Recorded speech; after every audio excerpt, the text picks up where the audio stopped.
Good afternoon. I know that some of you had difficulty either connecting to our WebEx session this morning, or you had trouble with the audio, or maybe you just had difficulty following. I know that sometimes voices fade in and out. So what I wanted to do is give you a brief summary of what we discussed and the conclusions that the class was able to come to looking more closely at the text. We're covering Exodus chapters 20 through 24. The first homework question I had for you was about what we call the Decalogue, or the Ten Commandments, the more informal name for it. This is at the beginning of chapter 20, and it actually says that God spoke all of these things. So this is supposed to be a direct quote from God, probably written down by Moses.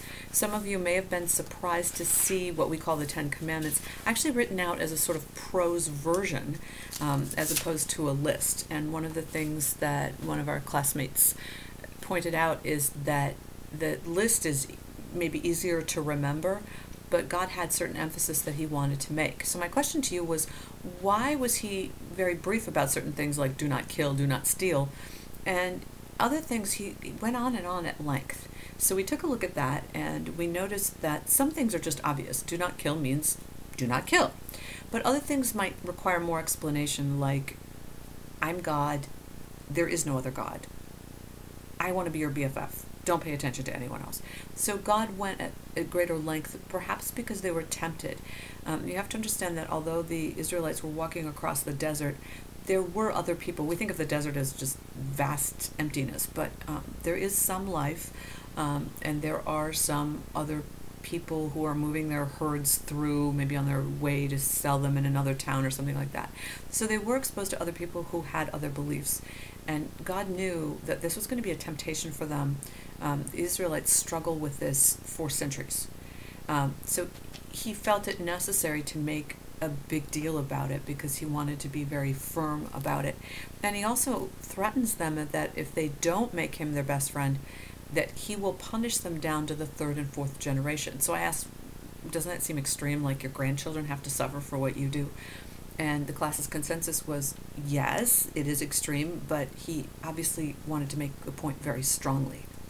Then we looked at the difference between verses 2 through 11 on one hand, and then the later portion of that chapter 12 through 17. And we looked at how those are different. Well, what's really different about them, we discovered, is that the first portion, 2 through 11, have to do with God's relationship with his people.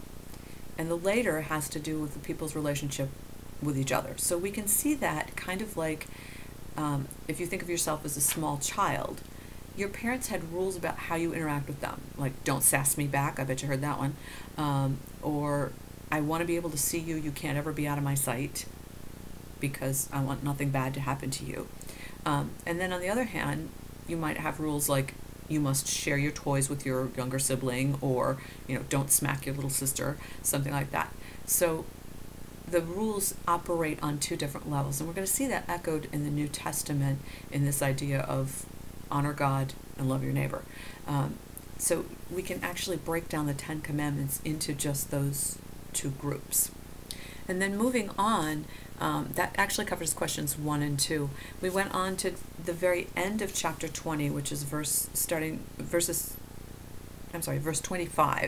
where God talks about making an altar. So, once they've settled in, remember that the Israelites now are very new as a society, and we talked about that they had just come out of hundreds of years of living under Egyptian rule. And this could be why God feels like he needs to give them really basic rules till they learn to function as a society. Just like little children might have rules that are different than as an adult. As a child, I'm guessing you were told that you can't cross the street. But now as an adult, yes, you can cross the street. So it's not that God has changed his mind, but rather that people have matured. And so it is with the Israelites. They're very early in their relationship with God and very early in their identity as a separate society, separate from the Egyptians, and without any real laws of their own. So in verse 25, God's talking now about the rules of worship, and he's talking about building him an altar. And he says, it's okay for you to make an altar out of stone, but don't be chiseling the rocks. So image-wise, you can think of piling up stones to form an altar, but he doesn't want them to take a big rock and start whacking at it. So when I asked the question, why is that a problem, everyone seemed to think that it has to do with nature and with creation, the sacredness of creation. So if someone whacks a rock, in effect, they're destroying something that God created. And the idea of piling up rocks is really kind of co-creation, taking what God created, the stones, and working with that, so creating with God an altar to honor him. So I think that was a great solution, and we're pretty smart when we all work together. In question number 4, that we're now in chapter 21, verses 1 through 11.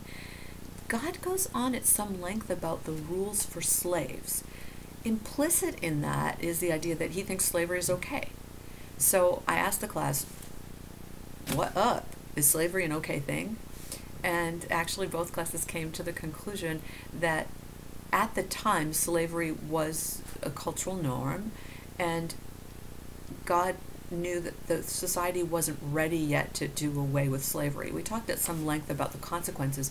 If God had just said, slavery's bad, stop it, just like he said, do not kill. And we realized that both for the owners and for the slaves, there would be huge economic consequences. For the owners, they might not be able to afford help to run their farms, so that would have an impact on productivity, and that could affect the whole society if the farmers aren't producing enough to feed everyone. Conversely, for the slaves, if they were suddenly freed, especially the agrarian slaves, they wouldn't necessarily have another means of livelihood. They can't walk into the blacksmith shop and say, so I want to be a blacksmith. And they have no land of their own that they could farm to try to support themselves. So in some way, it makes sense that God was working with what they have. You have slavery right now, you're not yet ready to give it up, later you'll figure it out. But given that you have slavery, these are the rules that you have to live by so long as you have slaves. Then we looked more closely at the specific rules for the slaves. And it's kind of interesting that if it's a male Hebrew slave, you have to let him go after 6 years. If it's an alien slave, meaning a foreigner, you can keep him forever. So that shows that there's a difference in God's. Remember that at this moment, the Israelites were his chosen people. So he treats the Israelites a little bit differently than he does people of other races. But in a moment, we're going to see that he's also protective of these people of other races because they're his children too. When it comes to women, even if it's a Hebrew woman, she's not going to be freed after 6 years. And notice that same, it's the echo of the Sabbath. I forgot to mention that one of our classmates came up with a really interesting idea that because God created the world in 6 days and rested on the seventh, he echoes that in the Sabbath and says, I want you to be like me. This is what I did. I worked for 6 days. I want you to work for 6 days. So now we see that echoed with the slaves, only it's years. You work for 6 years, and on the 7th year, you're freed. Why not the women? I asked. And we eventually came to the conclusion that the rules were very different for women. Women didn't work then as they do now. So a woman slave who was set free after 6 years wouldn't be able to support herself. And it would be worse for her. And the other thing that not a lot of people understand is that at the time, many female slaves were also sexual slaves. That was part of the deal. Not that it really was a deal that you had a choice when you were a slave, but that was the norm. And we actually talked about Abraham having done that as well with his slave. So if you think about it in that sense, a woman who has been violated by her master is tainted. She's no longer a virgin. So the possibility of her marrying is not real good, which means that she's going to be unemployed and she's not going to have a husband to support her. So it's actually more merciful for the owner to have to survive for her. And if you look closely in the text, God talks about even if you don't like her, there are certain things that you have to do for your female slave. So he is providing for the slaves, even though he does allow slavery to continue. In that same chapter 21, looking at verses 12 through 28, God allows for capital punishment. And that's kind of shocking. So we talked about why is it okay? God says do not kill, and then he turns around and says, but if somebody does this, I want you to kill them. And the conclusion we came to was that because this is a very early society, God wanted to make very clear which transgressions or which sins he considered the most significant, and he wanted to really dissuade people from doing those things by setting up these punishments that had really serious consequences. So the punishment for killing is killing. And someone pointed out that's very much like with a child, where you say, whatever you do to your brother, I'm going to do to you. So that they get the point of this is what it feels like. So if you know you're going to be killed, you might be a little less likely to kill someone else. And again, that's something that has evolved over time, and our own views of capital punishment might be different from what God found necessary at the time. Among these punishments in verses 25 through 28 is the very famous eye for an eye and a tooth for a tooth. And we had an interesting discussion about whether that makes sense or not. We decided that on the face of it, it sounds fair, like you take my goat, I take one of your goats. That seems kind of fair. But if taken to the extreme, and humans have an amazing capacity for corrupting things, it could seem kind of unfair. Like if I kill your son, instead of me paying for my crime in some way, shape, or form, whether it's jail or capital punishment, my son gets killed. And that seems kind of unfair, doesn't it? Or take it even bigger extreme. If I'm a carpenter and I build a house for you under contract, and then the roof falls in and your son is killed, my son would be killed to pay for your son's death. So you can see why this rule might make sense at an early phase in this society's, under their new identity. But farther down the road, and we will see this in the New Testament, Jesus does away with the eye for an eye and a tooth for a tooth, because it really, in the long run, isn't necessarily in the best interests of a more advanced society. I asked you to pick any of the rules in chapter 22 that kind of stood out to you and to comment on those. Obviously, you can't do that over the video, so I'm just going to pick a couple of them for you, ones that are my personal favorites. If you look at I'm in chapter 22, verse 20, you shall not oppress or afflict a resident alien, for you were once aliens residing in the land of Egypt. So here's God, even though in the slavery rules he says Hebrew slaves get treated differently than resident alien slaves, he's also saying that those are my children and they have rights too, and you have to treat them fairly. And he's also teaching them that, going back to that same rule, we're going to do to you whatever you do to your brother. He's showing them that you have to treat them, at the golden rule, treat them as you would want to be treated. And by the way, the Israelites are going to end up back in slavery. So God's trying to remind them, this is what it felt like. Don't be treating other people this way. I want you to be fair to them. If you look at verse 24, again, we're in chapter 22, he talks about money, and he specifically says, you don't get to take interest if you lend money to my people and the poor among you. So if you think about the consequences of that, if I need to borrow money to buy food, and then besides paying you back, and I didn't have the money in the first place, then I have to pay interest, how am I going to eat tomorrow, or the day after, or the week after? So taking money as interest from people who can't even afford to eat is pretty serious. And God's saying that's not fair. So this is part of that idea that God is protecting all people and trying to treat all people equally. He's trying to look out for the poor in this way. Further along, in a similar vein, in chapter 23, God talks about the land. And again, that idea of 6, in this case, years of work, and then in the 7th, it's rested. See, that's echoed all the way from creation through the law. For 6 years you work the land. In the 7th year you have to let the land lie fallow. And whatever comes up doesn't belong to you. Even though it's your land, you have to let the poor people and the wild animals eat it.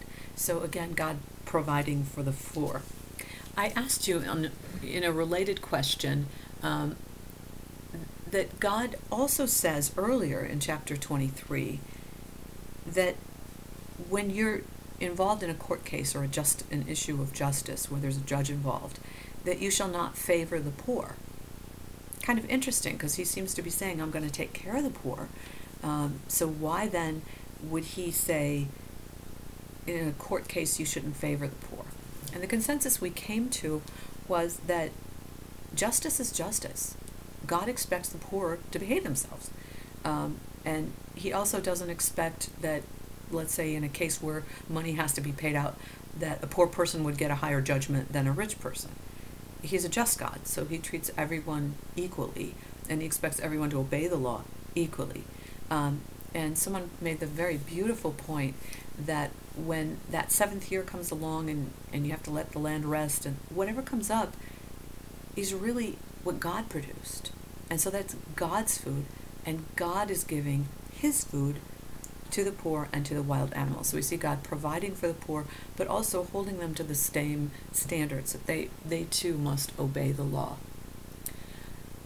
The 8th question I asked you was also from chapter 23. Now we're at verses 14 through 15. And God's talking about a feast of the unleavened bread. So I just want to give you some background if you're not familiar with this.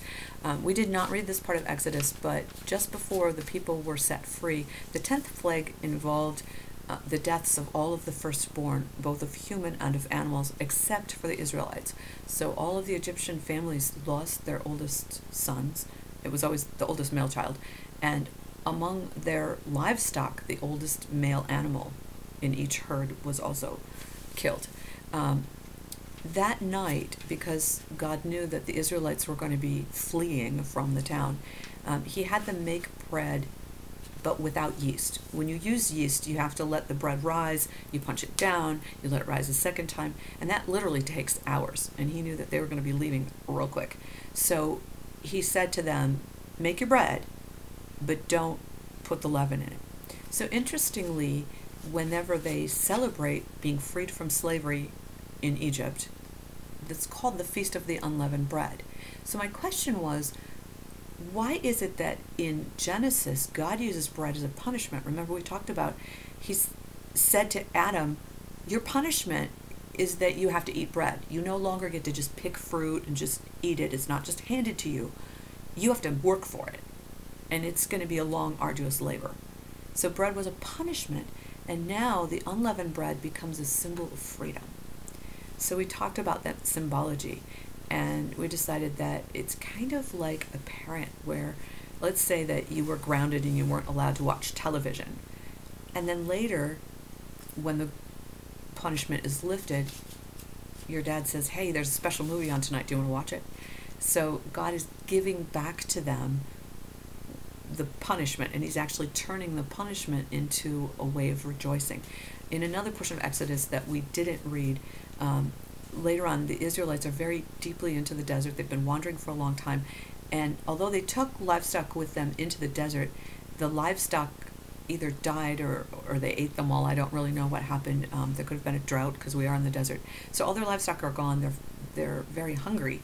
And God gives them manna, which is a very strange new kind of bread that appears every morning, and they don't have to work for it. So it's kind of neat, because just like fruit, where they could just, Adam and Eve could just pick the fruit and eat it, so the manna just appears and they no longer have to work for it. So again, I just want to trace that image of the bread from Genesis up through Exodus. We're going to see bread again in the New Testament. So this is all part of that Hebraic or Jewish tradition.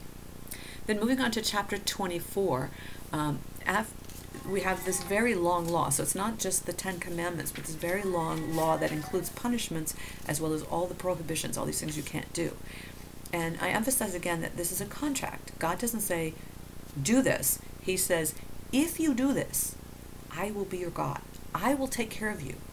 I will provide for you, and I will protect you from all those marauding tribes who are around you. The Israelites were surrounded by other people who were more adept at warfare, who were better armed, and the Israelites were somewhat vulnerable because the other tribes who lived in the region could leave their women and children at home when they went to war. Let's say that they saw the Israelites and said, ooh, those people have a lot of cattle. I'm going to go attack them. Their women and children were protected back in their village, but the Israelites, because they were on the march, their women, their children, their old people, their very young people, anybody who's crippled, they're all out there. And so they were very vulnerable because of the nomadic nature of their existence at this time. So God is saying, look, if you obey my law, I will protect you. I will be your God, and I will take care of you. So that's the contract. What you do is obey my law willingly, and we go back to that issue of free will. You choose my law. And in return, my half of the covenant is that I will take care of you and I will protect you. So the people agree to this, and then Moses does something very strange. He sacrifices some animals, and he takes the blood and he sprinkles it on the people. Now, I think that's kind of gory, and I bet you do too. So I wanted to explain to you what that's all about. In the Jewish tradition, this was the sealing of a covenant. It was sealed in blood. And what it meant symbolically, although that was not human blood that was shed, was that if the contract is broken, that blood will have to be shed. So to take that to a more practical level, let's say that I agree that I'm going to take care of your children for you. You have to go off somewhere, you're going to war or whatever. I'm going to take care of your children for you. Well, if I don't, if I neglect your children and they starve, or if I don't watch properly over them and one of your children is hurt, that because I broke the law, I broke the covenant, this is my cat knocking over my book, because I didn't live up to my side of the agreement, there's going to have to be some bloodshed. So that's what the blood sprinkling symbolizes. It's saying that we bet our lives on this. We are actually pledging our lives that we will agree to this. And that's going to become very, very important when we get to our reading of the New Testament and the shedding of Jesus' blood. So the idea in Jewish culture of the time was that when a contract was broken, blood must be shed. That's the consequence of breaking a covenant. So that's why they are, excuse me, I have to move this cat. That's why he sprinkles the blood onto them symbolically. Then finally, in chapter 24, verses 9 through 11, so that's immediately following the sprinkling of the blood, Moses and 70 of the elders go up the mountain, and shockingly, they are able to see God and live. So I want to explain, if you're not familiar with this tradition, in the Judeo-Christian tradition, if we were to see God, his majesty is so great that our mortal bodies couldn't withstand the shock of his brilliance, that the intensity of what our physical senses would experience would be too much for us, and we actually would die, have a heart attack, stroke, whatever, but we would not be able to endure the sight of God. So it's, from a Jewish perspective, it is extraordinary that Moses and these 70 men, it's not just Moses, they're able to go up the mountain, they're able to see God, and the text specifically says, and they ate and drank. So I wanted to look at what that means symbolically. It says they saw God and they ate and drank. What this symbolizes is a marriage ritual. In the tradition of the time, the marriage was not like it is now, where it happens all in one day. You have your vows, and then you have your reception, and then you go home to your new home together. In those days, the engagement was the moment where the vows were exchanged, and the couple did not come to live together for some time afterwards. It could be weeks, it could be months, who knows how long. And the way that the wedding, so to speak, took place was that the bride would come, and you've often seen this in scripture, she would come with her entourage, and often in scripture it's referred to as virgins. The vestige of this is when the bride, in our culture, when the bride walks down the aisle with her bridesmaids, that's what we're emulating. And what the bride would do is she would be coming to live in the husband's home. Often in that culture, this was extended family, so the groom would still be living with his parents and his grandparents and possibly aunts and uncles. These were big family homes. So she would literally be going to live in the home of, and she would become part of the house of whatever his last name is. So the marriage was actually this procession of her coming to his home where he lived. And the wedding feast, there were no vows. The vows were already done. The wedding feast was symbolizing her arrival. Now that she's come to live with him, at that moment she becomes his wife. So the wedding feast was a really, really important thing.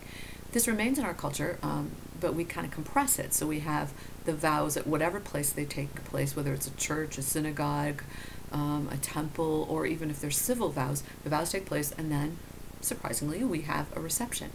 That's what this equates to. If you look at it, Moses and the elders are told by God to come up the mountain.